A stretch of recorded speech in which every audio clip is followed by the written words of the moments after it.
আসসালামু আলাইকুম। আরাফার দিনে কোন দোয়াটি সবচেয়ে বেশি করা উচিত? আমাদের রাসূল সাল্লাল্লাহু আলাইহি ওয়াসাল্লাম আমাদের এই দোয়াটি শিখিয়ে দিয়েছেন, স্পেশালি আরাফার দিনে। লা ইলাহা ইল্লাল্লাহু ওয়াহদাহু লা শারীকা লাহু লাহুল মুলকু ওয়া লাহুল হামদু ওয়া হুয়া আলা কুল্লি শাইইন কাদির। আমাদের নবী সাল্লাল্লাহু আলাইহি ওয়াসাল্লাম বলেছে, যে দোয়া আরাফার দিনে করা হয় সেটা সবচেয়ে শ্রেষ্ঠ দোয়া হয়। তাই আমাদের রাসূল সাল্লাল্লাহু আলাইহি ওয়াসাল্লাম এই দোয়াটি শিখিয়ে দিয়েছেন।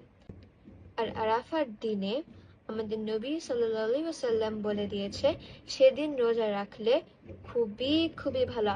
জানেন কেন? আপনি যদি সেদিন রোজা রাখেন তাহলে আপনাদের আগের বছরের গোনা আর পরের বছরের মানে আপকামিং ইয়ারের গোনা আল্লাহ সুবহানাহু ওয়া তাআলা মাফ করে দেবেন। জানেন কি করা উচিত? সেই দিনে অনেক অনেক দোয়া করা উচিত।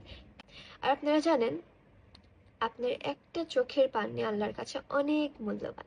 অনেক অনেক জিকির করা উচিত।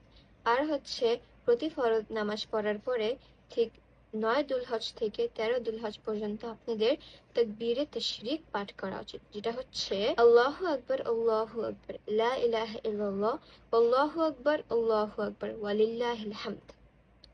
আর সেদিন অনেক অনেক কোরআন পড়া উচিত, যেমন সূরাতুল ইখলাস, নাস, ইয়াসিন, সূরাতুল কাফ,